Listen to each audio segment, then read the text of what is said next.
Dad already signed off on it, Mom. Just let it go. That's what my son Derek said when I asked him, gently, where his father's truck had gone. I didn't know yet that Walt had been sedated for 3 straight days by the time that signature was supposed to have happened. I only knew the driveway was empty, and Derek's voice had the flat, rehearsed calm of a man who'd practiced the sentence before he said it. $11,400. That's what that truck was worth, and not 1 cent of it ever touched the account that was paying for my husband's hospice care. Derek had medical power of attorney, signed 8 months earlier, the week after Walt's diagnosis, back when Walt could still hold a pen steady, back when we trusted our son with exactly the kind of decision no parent wants to hand off to anyone. Derek used that same piece of paper to sell something that was never his to sell, and then dated the transfer like his dying father had sat up in that hospital bed and signed it himself. If you've ever handed someone access to your life, just to help, stay with me. I'm going to show you exactly how a 30-year habit of cataloging county records taught me to find the one date that didn't belong on that page, and how much further it went once I actually started looking. The first crack came on a Tuesday in March, 11 days before Walt died. I walked out to get the mail and the truck was gone from the driveway. Just gone, the way an ordinary morning is ordinary right up until it isn't. Derek said he'd found it a good home, and that I shouldn't worry about it, that he was handling things so I could focus on Walt. I believed him. Hospice takes up every room in your head there is. There's no space left over to interrogate your own son. I didn't ask a second question until 4 days later, when the insurance company called about updating our auto policy, and the agent mentioned, almost in passing, that the vehicle had already been transferred out of our name. That's the moment the ground actually moved under me. Not the empty driveway. The words, already transferred. I hadn't transferred anything. I hadn't signed anything. And Walt, by then, could barely lift a spoon. Walt died on a Thursday morning in April, at home, in the room we turned into a hospice bedroom, with Nurse Teresa sitting quietly by the window the way she always did during his last hours. I buried my husband on a rainy Saturday, and 3 weeks after that, once I finally had the strength to sit down and settle his affairs properly, I drove to the DMV to move our remaining vehicles into my name alone. The clerk pulled up the truck's file first, out of habit, and told me, without looking up, that it was already done. Filed weeks ago. I asked her to print it for me, because something about the way she said, weeks ago, didn't match the timeline sitting in my head. The date on that printout was 11 days before Walt died. The clerk, a heavy-set woman with a name tag that said Donna, must have seen something shift in my face, because she softened her voice and asked if everything was all right. I asked her, as steadily as I could, whether a transfer like this required the seller to be physically present. Normally, yes, she said. Unless it's filed as a mail-in packet with a notarized signature attached. That one came in as a mail-in. She turned the screen toward me so I could see it myself, a small stamp in the corner, a notary's seal, dated the same 11 days before date. Someone had certified, in writing, that they had witnessed my husband sign that page in person. I sat in that DMV parking lot and read it 4 times, the way you reread a number when you're sure you must have misread a column somewhere. Derek's signature. Seller. 11 days before his father's death, and I remembered that exact day, because it was the day Nurse Teresa had increased Walt's sedation to keep the pain manageable. My husband could not have signed anything that day. He could barely open his eyes for more than a minute at a time. Now, before I tell you what I did next, let me back up and tell you about the man whose signature was on that page, and the son who learned to hand him a wrench before he learned to ride a bike. I married Walt Ashford when I was 26, at a courthouse in April because neither of us wanted to wait for a church date to open up. Walt restored engines the way some men fish. There was always an old Ford in the driveway with the hood up, and a 1974 motorcycle under a canvas tarp in the garage that he'd been rebuilding, piece by piece, since before Derek was even born. He used to say that Engine and Derek had grown up in the same garage, and in a way they had. Derek learned to hand his father wrenches before he learned to ride a bike. When the pancreatic cancer diagnosis came 8 months ago, Derek was the one who stepped up in a way that made me proud. He drove in from 2 hours away every single weekend. He sat through appointments with the oncologist and asked better questions than I did. He was the one who suggested the medical power of attorney, so I wouldn't have to make impossible hospital decisions alone in the middle of the night, and I remember sitting beside Walt at our kitchen table while he signed it, feeling something close to relief. I remember noticing, even then, the way Derek pressed his thumb into his opposite palm while he explained the forms, a small, precise pressure, like he was testing something. He'd done it since high school, whenever he'd rehearsed something he wanted to say just right. I didn't think anything of it at the time. I remember being grateful. Genuinely grateful, the way you're grateful for a son who shows up when it counts. Those last months were smaller than people expect grief to be, measuring cups of medication, adjusting pillows, reading the same paperback chapter out loud because it was the one Walt could still follow.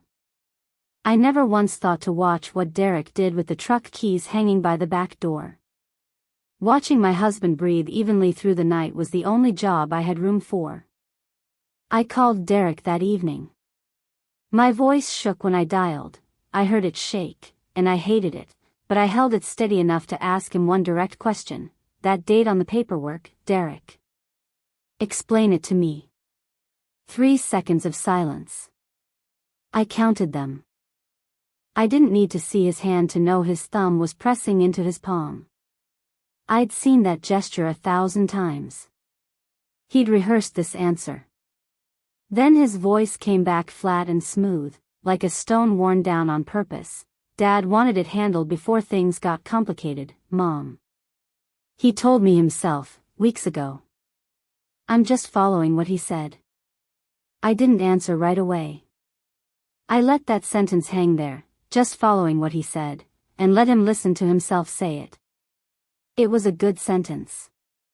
Smooth, reasonable, delivered like a man who'd rehearsed it in his car before he ever picked up the phone.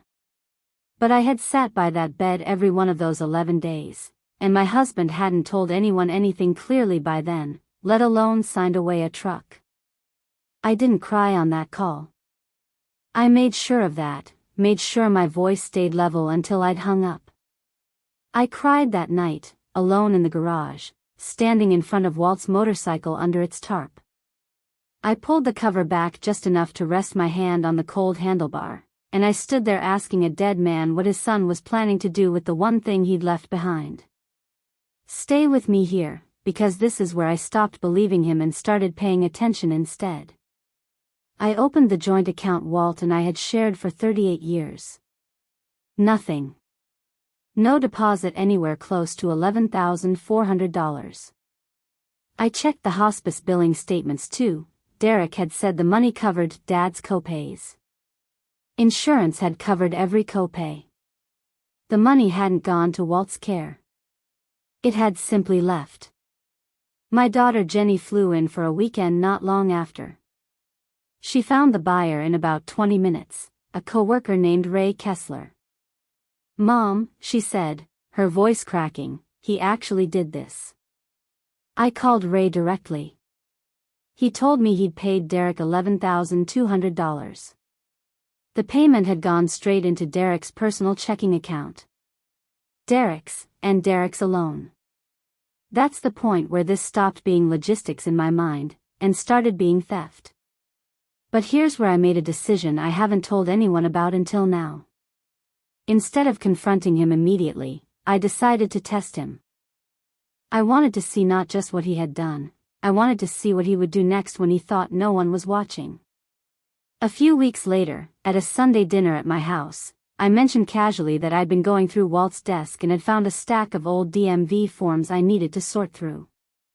I didn't say which ones. I didn't say what year. I just watched Derek's face across the table as he took a bite of his dinner and asked, a little too flatly, anything important? I said I didn't think so, probably just old registrations. He nodded and kept eating. But that night, Jenny told me she'd seen him on his phone in the driveway, talking in a low voice he dropped when she walked past. I didn't know it yet, but I had just shown him the warning light. And he had just hit the gas. The confirmation came sooner than I expected. I had already hired an elder law attorney, Ms. Okafor, who discovered the medical POA covered medical decisions only, nothing about vehicles or sales. She also requested Walt's hospice records for the date on the DMV paperwork. Nurse Teresa's log came back within the week. Walt had been sedated and largely unresponsive the entire day the notary supposedly visited. There was no notary visit logged. No lucid window. The consent wasn't just early. It was invented from nothing. Ms. Okafor also tracked down the notary listed on the stamp, a woman 2 towns over who confirmed she had no record of ever visiting our house. Someone had used her seal number without her knowledge. Ms. Okafor said something on that call I haven't stopped turning over since. If he fabricated consent once, check whether he's done it anywhere else. I thought immediately of the motorcycle, Walt's 1974 restoration project. I need you to stay with me for this next part, because it's the one that changed how I understood everything that came before it. Jenny and I went through Walt's old desk that following weekend. Jenny found it in the bottom drawer, underneath a stack of old warranty cards, and went very still before she handed it to me without a word. A DMV title transfer application for the motorcycle, already filled out in Derek's handwriting. Everything ready except a notary's signature, scheduled for the Tuesday after Walt's funeral. Mom, Jenny said, reading it over my shoulder, he had 2 sales in motion at the same time. The truck was the test run. That word, test run, stopped me cold. I had been sitting here testing Derek with a casual comment at dinner. He had been running a parallel operation the entire time, treating his dying father's assets like a checklist he needed to finish before anyone noticed. Ms. Okafor moved fast, sending formal notice to the notary's office and flagging the pending transfer. But here's where my test paid off. The notary mentioned Ms. Okafor's call to Derek the next time he phoned to confirm his appointment, routine small talk, and offhand, some attorney's office called about that transfer. 2 days later, Derek called the notary back, asking if the appointment could be moved earlier. The notary's office called Ms. Okafor first, and that call confirmed the rest. State rules required the seller's actual physical presence. Walt had been dead for weeks. The transfer was frozen 2 days before it would have gone through. But here's what I haven't told you yet. While we were racing to stop Derek's second sale, I found something that changed the entire story for me, and it came from a place I never thought to check. Walt's old cell phone. The prepaid one he used before he got too sick to hold it, sitting in a kitchen drawer for 6 months because I couldn't bring myself to throw it away. I plugged it in one night, just to see if the battery held a charge. It did. And when the screen lit up, it showed a voicemail notification I had never seen, because I had never turned the phone on since the day he stopped using it. The voicemail was from Walt. Recorded 3 weeks before his diagnosis was confirmed as terminal, on a day I remembered him being quieter than usual at breakfast. His voice was tired but clear, not the sedated murmur of his final weeks, but my husband, still himself, choosing his words carefully the way he always did when something mattered. Carol, it's me. I don't want to worry you, but I need someone to know this in case things move faster than we're ready for. Derek's been asking me about the truck title. More than once. And he asked about the motorcycle too, a few days ago, said he was just curious about how transfers worked. That's not like him. He's never been curious about paperwork in his life. I changed the beneficiary on my small life insurance policy, the one through the union, to Jenny only. Just in case. It's not much, $14,000, but I wanted at least one thing to go where it was supposed to. I didn't tell him. I didn't tell you either, because I was hoping I was wrong about what I was sensing. But if you're listening to this and something has happened, I wasn't wrong. I'm sorry I didn't say it out loud while I could still say it clearly. I listened to that message 4 times in a row, sitting alone in my kitchen at midnight. My husband had known. Not the details, he couldn't have known Derek would fabricate a notary seal. But he had felt something shifting in his own son's behavior months before any of us had proof, and he had moved quietly to protect one small thing without accusing anyone of anything. He had done exactly what I was doing now, paying attention, testing, preparing, while I had been too focused on medication schedules and hospice visits to notice that our son was circling the house like someone timing a safe. The next morning, I called Ms. Okafor and told her about the voicemail. She asked me to forward it to her. There was a long silence on her end after she listened to it. Then she said, "That changes the legal timeline, Carol.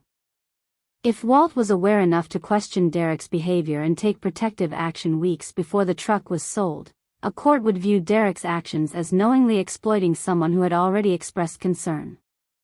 It strengthens every filing we're about to make." But the legal part wasn't what stayed with me. What stayed with me was that Walt had tried to tell me, in the only way he could without starting a fight he was too sick to finish. He had left a message in a phone I never checked, hoping I would find it when I needed it most. And I almost didn't. I called a family dinner for the following Sunday. I asked my younger sister Laura to come too. She lived 40 minutes away and had been close to Walt, and I wanted someone at that table who loved Derek but wasn't his parent. Someone whose face he couldn't predict. I told Derek and Amanda it was time to finish settling your father's paperwork. Nothing more specific. I wanted to watch his face when I laid it out myself, in my own kitchen, at the same table where he'd done his homework as a boy. Laura arrived first. I told her quietly what I had found, and she sat down without a word, her face already heavy with what she knew was coming. When Derek and Amanda walked in, Derek stopped when he saw Laura. "Didn't know Aunt Laura was coming," he said, smooth as ever. "Nice surprise." I started with the DMV printout, sliding it across to him first. Derek said his father had told him privately, weeks earlier, to go ahead and sell it. I watched his thumb press into his palm before he answered. I placed the hospice log next to it, open to the exact date. He said maybe he had the date wrong in his memory. His thumb pressed again. I placed Ray's transfer record on top of that, showing the money landing in his own personal account. He said he'd fully intended to reimburse the estate. His thumb had not moved. "You used to stand in that garage handing him wrenches before you could even ride a bike, Derek," I said. "He trusted you with an engine before he trusted almost anyone else alive. That's what you spent." Then I set the motorcycle paperwork down last, dated for the week after the funeral. How could he have agreed to a sale 2 weeks after we buried him? Derek didn't have an answer. He looked at Amanda, then at Jenny, then at Laura, and I watched something shift in his face when he realized my sister was there. He couldn't control her story the way he could control ours. She was a witness he hadn't prepared for. "I was the only one who actually showed up," he said. "I handled things while everyone else fell apart. And now you're trying to turn one hard year into a crime scene." Laura spoke before I could. Her voice was quiet, not angry, the voice of someone who had watched Derek grow up and was seeing him clearly for the first time. "Derek, your father taught you how to hand him a wrench before you were tall enough to reach the engine block. I remember watching him do it. He was so patient with you. The question isn't what Carol is turning this into. The question is what you turned yourself into." Derek looked at her like she had just switched sides in a game he didn't know had started. He stood up, said this conversation was over, and walked out. Amanda hesitated at the door, then followed. "Your father left you a message, by the way," I said, just loud enough for him to hear before the door closed. He stopped. He didn't turn around. He knew, Derek. Not the details. But he knew something was wrong. He felt it. And he still hoped he was wrong about you. Derek stood there for 3 seconds with his hand on the doorframe. Then he walked out without looking back. He never asked what the message said. He never asked if Walt had said his name. A son who wanted to be proven wrong would have turned around. He didn't. The truck sale was voided within the month. The motorcycle transfer was cancelled. The proceeds were returned through a lawyer. Derek has not apologized to this day. Not once. But about a week after the dinner, I got a letter from Laura, an actual handwritten letter, which nobody does anymore. She said she'd been thinking about what Walt must have felt, sitting at that kitchen table with Derek, watching his son pay just a little too much attention to the paperwork, and deciding not to say anything because he wanted to believe he was wrong. She said she thought Walt would have been proud of how I handled it, not because I won, but because I gave Derek the chance to prove he wasn't what the evidence showed, and he chose to walk away instead. The family didn't come back together after the truth got sorted out. It settled into something smaller and quieter, permanently rearranged, the way furniture looks different in a room after you've moved one heavy piece out of it for good. I still have Walt's voicemail on that old phone. I've listened to it 3 times since that night. Each time, I hear something I missed before, the hesitation in his voice when he said, "just in case," the way he almost stopped mid-sentence and then decided to finish it. He knew what he was sensing, and he named it anyway, even though naming it made it real. He was braver than I was, in the end. I waited for proof. He acted on instinct. The motorcycle is still in the garage, under its cover. I don't ride it. But every Sunday morning, before church, I go out there, pull the cover back, and start the engine. I listen to it run the way Walt always kept it sounding. Sometimes I think about what he said in that voicemail. I wanted at least one thing to go where it was supposed to. The motorcycle stayed. That's one thing.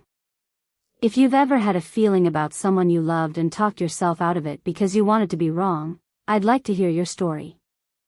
Write it in the comments, whatever it was, however it turned out. There's no clean answer to something like this, and I stopped looking for one a while ago. But if this story meant something to you, subscribe to Broken Bonds, and I'll see you at the next one.